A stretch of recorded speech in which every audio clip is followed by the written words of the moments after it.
Hi everyone and welcome to this week's newsletter tip. As you can see, we're back in the golf studio this week, not because the weather's terrible outside, but actually because I wanted to bring you a long game tip and the course is really busy, so what better place to do it than inside the studio.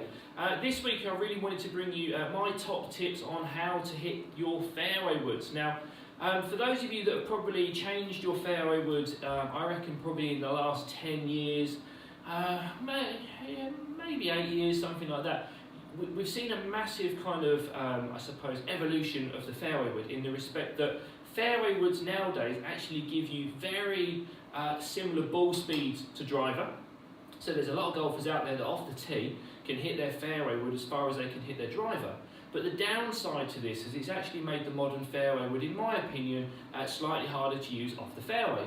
The main reason for this now is that clubs just don't spin, and also nor does the golf ball. So if you can combine these two things together suddenly, hitting a free wood off a very, very tight kind of summery fairway, like we're experiencing at the moment, it can be pretty difficult for you to get the correct launch conditions to really be able to maximise the 3 wood as opposed to a 5 wood, or the 5 wood even as opposed to a 7 wood. Now, again, it doesn't have to be that way. It's really about the details in the setup.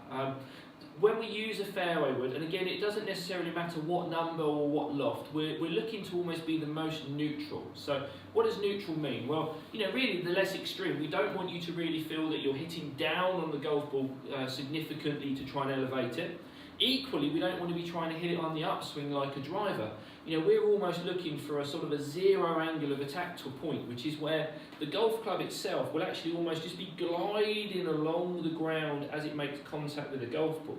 Now, the benefit of this, everyone, is it kind of keeps more of the natural loft that's actually built into the golf club in play when we hit the golf ball. Whereas if we are hitting down on it, as you can see there, in essence, that's going to de-loft it. And if we're hitting up on it, okay, that would make you increase the loft, but by hitting up on the ball off a tight lie, it increases your chances of topping it, okay? So, what is the correct ball position? How do we work it out? Well, really what we're looking for is to play your fairway woods kind of underneath your left armpit. So the easiest way for me to explain that is if I just set up, put a ball, just almost kind of in my armpit socket there and drop it down. Now wherever that hits the ground, there you go, thankfully on the orange stick, or that red stick, that's the perfect ball position. Now, it's very difficult to kind of, I suppose, give a rule of thumb for everyone, because the problem with this is it very much depends on how wide or how narrow your stance is as to where your left armpit's actually going to aim. Now,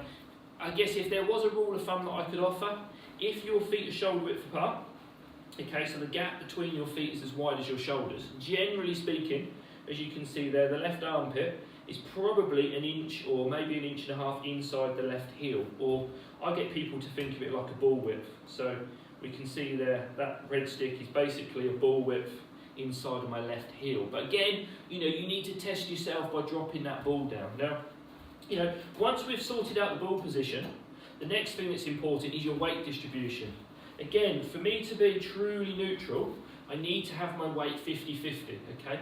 Again, we often take for granted that golfers kind of feel or understand where their body weight is. So how do you test? How do you tell? Well, again, what we do is just put the club sort of dangling down from your sternum, so the button's on your shirt, and hopefully that should go almost through your belly button. And again, if you're neutral, it should be in the middle of your feet. You can see that's me favouring my left foot, that's me favouring my right foot, okay? So we want you to set up to it, as we say, pretty in the middle there, so your weight's 50-50, okay? Now from there, we've sorted out my ball position. I'm using my normal grip and posture. My weight's 50-50. Okay, now the final part really is to make sure my hands, again, aren't ahead, making me hit down, or likewise they're not behind, making me try and hit up. So you want to make sure that the hands are forward enough to basically try and line up the left shoulder, down the left arm, straight into the club head, as you can see there, everyone. So, in many ways it's not complicated. As you said, it's the opposite. We actually want this to be the simplest setup, the most neutral, as I keep saying. But again, it's probably kind of overlooked out on the golf course, or more golfers we see tend to probably still hit down on the fairway woods, a bit like a rescue club, maybe have the ball a bit too far back. And Okay, you know, it can give you clean contact in the rough, but again, you know, off the fairways, it's very difficult to get, as you said, those lawn conditions. Now, outside of the setup, really, as I say to everyone, you know, the golf swing's got no idea what club you're using. That's really only a mental thing. But what we would do is a bit like a wood. We want to try and have a nice shallow angle of attack. So we want to try and keep the club moving nice and low to the ground, almost as if you can hear the club brush the grass or the mat on the backswing. So if we're quiet for a second, you might be able to hear it. Yeah, I don't know if you can hear that on the camera, but the club, you know, is just kind of brushing the mat as I take it back. Now the hope is, if I take the club back nice and low and wide, the club should return, as we said, low and wide. The club should slide along the ground, which is why it's designed with the long sole, helping you kind of take advantage of the low centre of gravity, getting the ball up in the air, and hopefully the ball going a nice long way.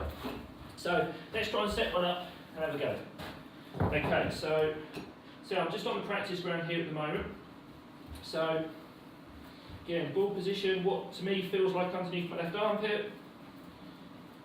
Okay, weight 50-50, hands kind of forward but in line, and then again, nice low takeaway, everyone. So you ready? Here we go. Oh, so I got nice and high. Little bit cutty, kind of left the face open there, but again, to be fair, first shot of the day, so again, not warmed up. So again, there's a little tip, everyone. Make sure you do warm up properly before you go and hit those first shots of the day. But yeah, give that a go. So remember, you know, really three things. Ball position, underneath left arm, weight, 50-50, hands, you know, in line, and then as we said, in terms of the swing foot, try and keep the club nice and low to the ground. Keep reading this week's newsletter below. I hope you have a fantastic week. You know, enjoy this fabulous weather, and I'll see you down the club soon. See you later, everyone. Bye.